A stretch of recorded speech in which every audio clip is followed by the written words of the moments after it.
Okay guys, so hari tu saya dah bincangkan setup untuk buy, setup untuk sell. So sekarang ni saya nak tunjukkan pula untuk setup engulfing fail di time frame yang lebih besar. Macam mana korang nak entry dengan ada confirmation. Kalau korang tengok dekat chart ni, di sini adalah H1. So H1 ni kalau korang tengok pada permulaannya dekat sini berlakunya engulfing buy. Okay.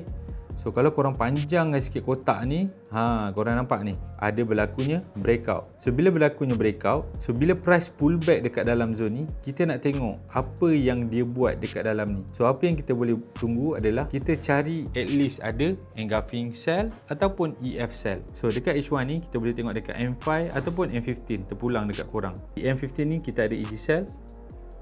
Korang tengok price pullback, dia buat lagi another EG sell and then dia turun. Nampak dia turun. Okay. Tapi kalau korang pergi filter di time frame lebih kecil lagi, confirm akan ada EF punya.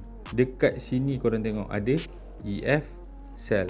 Once ada EF sell ni, korang boleh terus straight away untuk entry sell. Itulah confirmation yang kita nak. Apabila price dah masuk dekat dalam zone, contohlah ini adalah zone sell, price masuk dalam zone, apa yang korang kena buat adalah korang kena tunggu at least di time frame lebih kecil, contoh M5 ataupun M15, mestilah ada setup yang ataupun engulf yang selari dengan time frame yang lebih besar. Kalau di time frame lebih besar, di sini ada EF sell, bermaksud di time frame lebih kecil korang kena cari hanyalah EG sell ataupun EF sell.